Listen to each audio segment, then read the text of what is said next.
Assalamualaikum warahmatullahi wabarakatuh. Kami dari kelompok 3, mata kuliah Praktik Akuntansi Keuangan Menengah akan mempresentasikan kasus 6 terkait dengan persediaan kontrak jangka panjang dengan anggota kelompok yang terdiri dari Vera Putri Damayanti absen 9, Verani Rizky Rismawati absen 10, Hayunda Istifarin absen 11, dan Indah Ismawati absen 12. Next.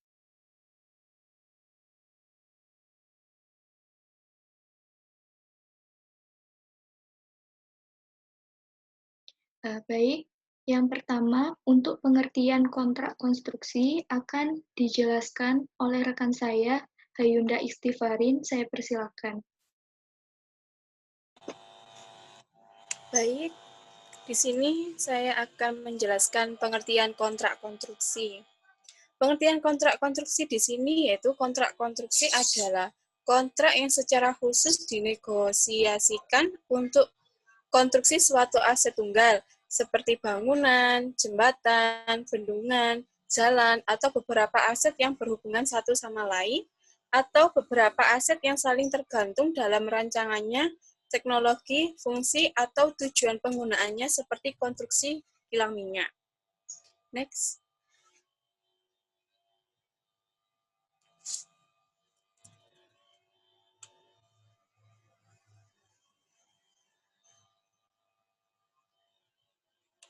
Di sini perlakuan akuntansi kontrak konstruksi terdapat di PSAK 34 revisi 2010. Di sini ada jenis kontrak konstruksi yang terbagi menjadi dua. Yang pertama yaitu kontrak harga tetap dan kontrak biaya plus. Next.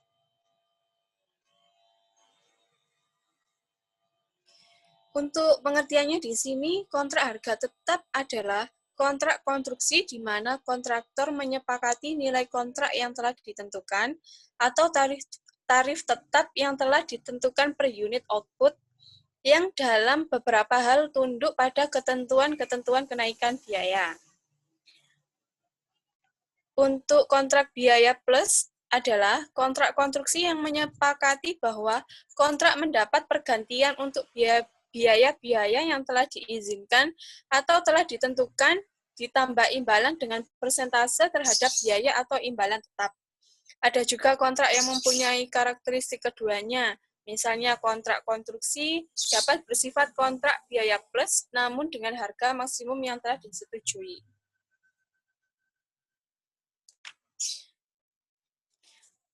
Di sini ada metode pengakuan pendapatan dan beban kontrak. Untuk yang pertama, metode presentasi penyelesaian.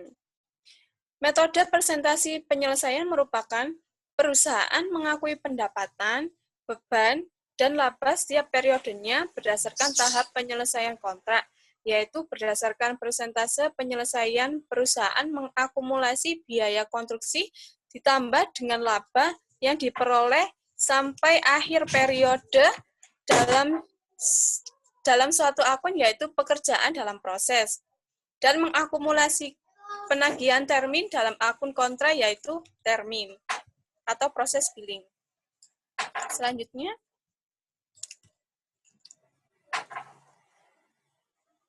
yang kedua, metode biaya terpulihkan.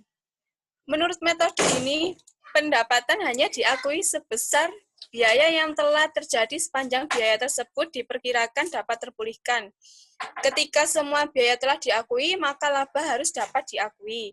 Perusahaan mengakumulasi biaya konstruksi dalam suatu akun, yaitu pekerjaan dalam proses, dan mengakumulasi penagihan termin dalam akun kontrak, yaitu termin atau progress billing.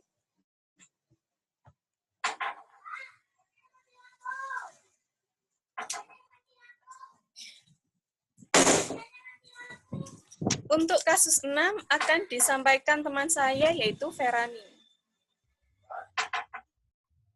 Baik, saya akan menjelaskan kasus 6, yaitu kasus tentang persediaan kontrak jangka panjang. PT Rivi Mitra Pelindo pada tanggal 1 September 2017 memperoleh kontrak selama 2 tahun untuk membuat souvenir dengan harga kontrak sebesar Rp25 juta. Termin pembayaran diatur sebagai berikut. Termin pertama pada saat tingkat penyelesaian mencapai 25%. Termin kedua pada saat tingkat penyelesaian mencapai 50%. Sedangkan pada termin ketiga pada saat tingkat penyelesaian mencapai 75%. Untuk termin keempat atau termin yang terakhir pada saat souvenir dinyatakan selesai dan diterima oleh pihak pemesan sebesar 25%, sisanya ditambah 10% dari termin sebelumnya yang belum dibayar.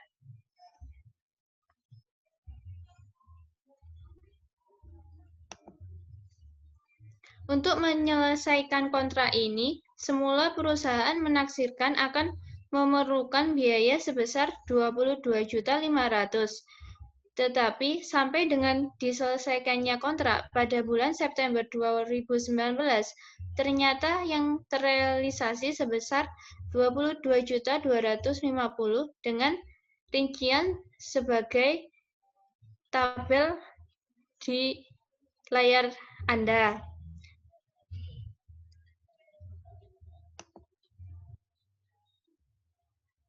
Pengajuan termin pembayaran oleh perusahaan dilakukan masing-masing tanggal 20 Desember 2017, 20 Juli 2018, 15 Januari 2019, dan 15 Agustus 2019.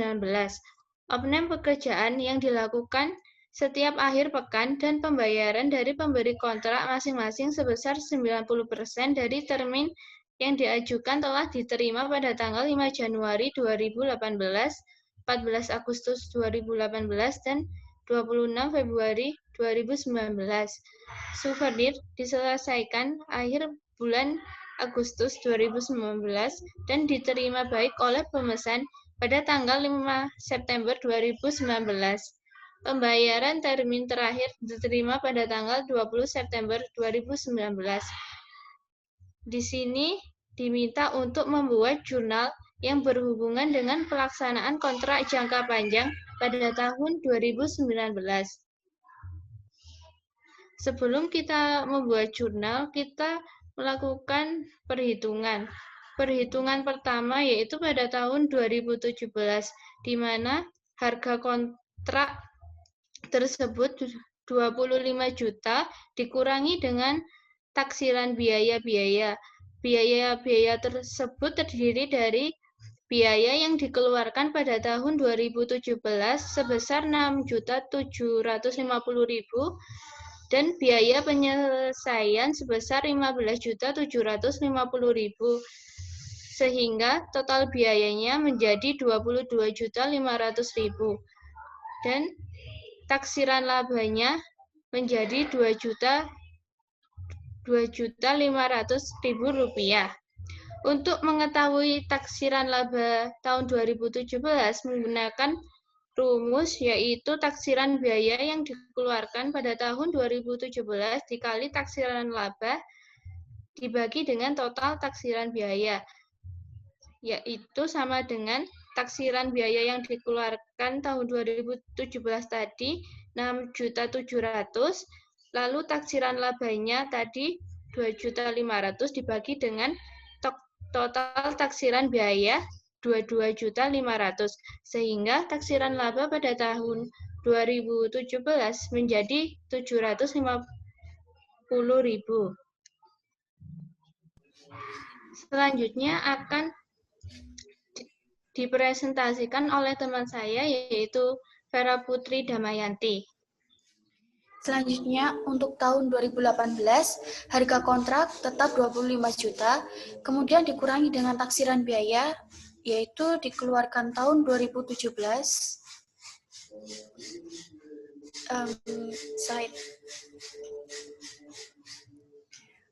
Slide sebelumnya.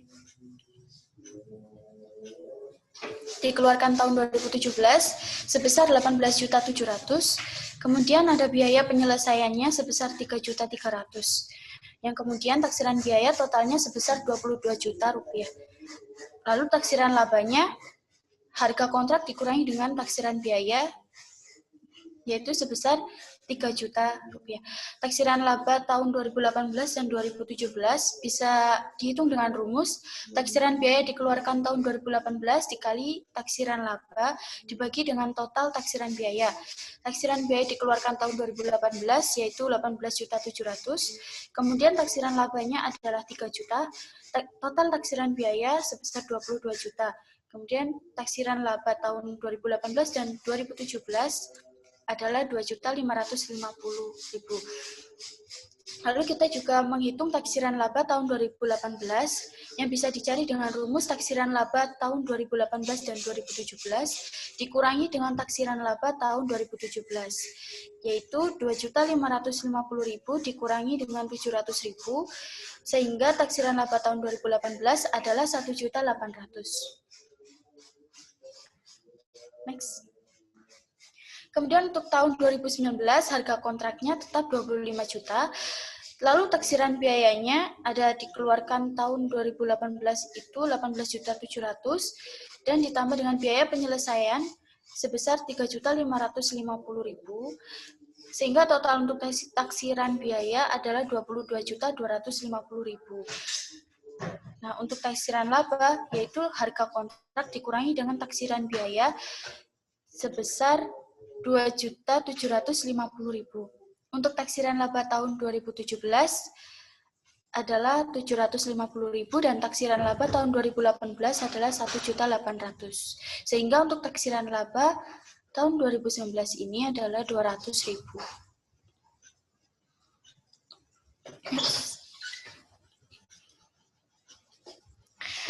Tabel 1, kita melihat dari tabel 1.1 yaitu perhitungan penyelesaian pekerjaan konstruksi. Harga kontrak untuk tahun 1 yaitu 25 juta, tahun 2 juga 25 juta, tahun 3 25 juta. Biaya kontrak yang terjadi untuk tahun pertama 6.750.000, kemudian biaya kontrak untuk menyelesaikan di tahun pertama sebesar 15.750.000. Estimasi total biaya kontrak yaitu total dari biaya kontrak yang terjadi ditambah dengan biaya kontrak untuk menyelesaikan, sehingga sebesar 22.500.000. Kemudian estimasi laba kotor sebesar 2.500.000 dan presentasi penyelesaiannya sebesar 30%.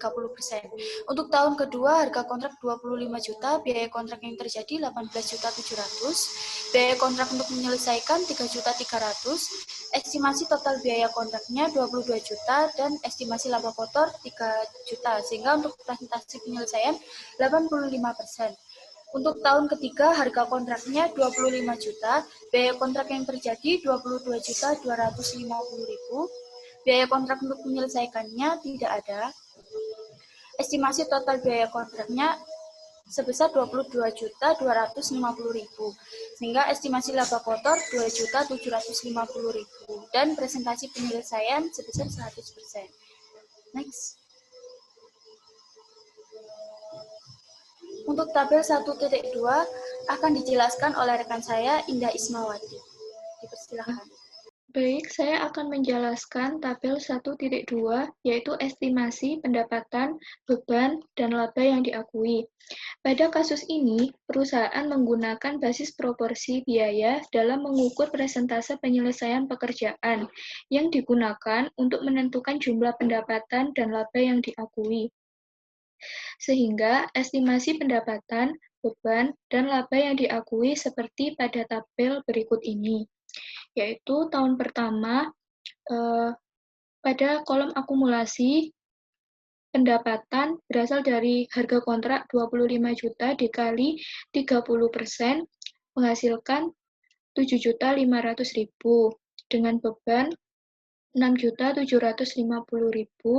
sehingga menghasilkan laba kotor 750.000.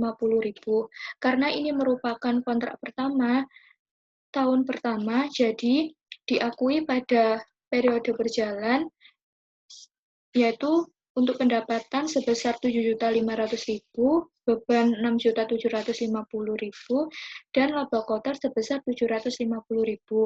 Kemudian untuk akumulasi tahun pertama diakui pada diakui pada periode lalu di tahun kedua. Jadi silang. Nah, untuk pendapatan tahun kedua yaitu sebesar 21.250.000 dengan beban 18.700.000 dan menghasilkan laba kotor 2.550.000. Sehingga diakui pada periode berjalan dari pendapatan 21.250.000 dikurangi dengan 7.500.000 menghasilkan 13.750.000. Demikian juga dengan beban sebesar 11.950.000.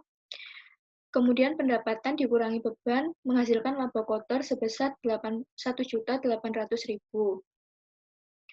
Kemudian untuk akumulasi tahun kedua diakui di periode lalu pada tahun ketiga yaitu sebesar 21.250.000 untuk pendapatan dan beban 18.700.000 sehingga menghasilkan laba kotor 2.550.000. Nah, untuk akumulasi tahun ketiga pendapatannya sendiri yaitu 25 juta, untuk bebannya 22.250.000 sehingga menghasilkan laba kotor 2.750.000 dan diakui pada periode berjalan untuk pendapatan sebesar 3.750.000, beban 3.550.000 dan laba kotornya yaitu 200.000. Next. Selanjutnya saya akan menjelaskan mengenai jurnal umum dari kasus 6 terkait persediaan kontrak jangka panjang, yaitu pada tanggal 15 Januari 2019, perusahaan mencatat tagihan termin, yang mana jurnalnya piutang kontrak jangka panjang pada tagihan kontrak jangka panjang sebesar 6.250.000, yang mana nominal ini berasal dari harga kontrak dikali persentase termin pembayaran. Pada tanggal 26 Februari 2019, perusahaan mencatat penerimaan tagihan, yaitu yang berasal dari piutang kontrak jangka panjang dikali persentase pembayaran dari pemberi kontrak sebesar 90%.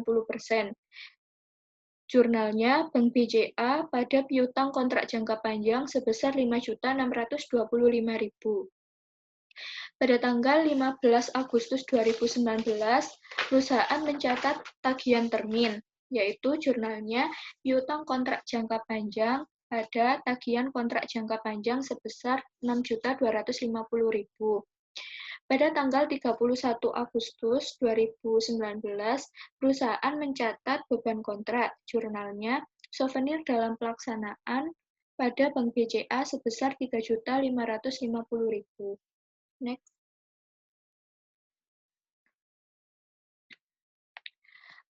Pada tanggal 31 Agustus 2019, perusahaan mengakui laba atas penyelesaian kontrak ke dalam akun souvenir pelaksanaan, yaitu jurnalnya souvenir dalam pelaksanaan pada laba kontrak jangka panjang sebesar 200.000.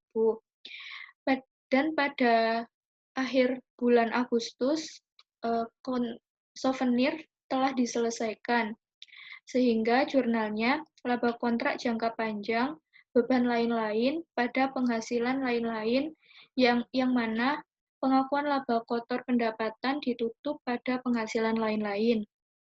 Untuk laba kontrak jangka panjangnya sebesar 200.000, beban lain-lain 3.550.000, pada penghasilan lain-lain sebesar 3.750.000. Pada tanggal 5 September 2019, perusahaan melakukan penyerahan souvenir, yang mana jurnalnya tagihan kontrak jangka panjang pada souvenir dalam pelaksanaan sebesar 25 juta. Pada tanggal 20 September 2019, perusahaan menerima pembayaran termin terakhir, yang mana jurnalnya Bank BCA pada piutang kontrak jangka panjang sebesar 8.125.000, yang mana angka ini berasal dari perhitungan termin keempat, yaitu nilai kontrak dikali persentase pembayaran, yaitu 3 kali 25% kali 10% dikali 25 juta sama dengan 1.875.000. Dan 25% dikali 25 juta sama dengan 6.250.000 dengan total 8.125.000.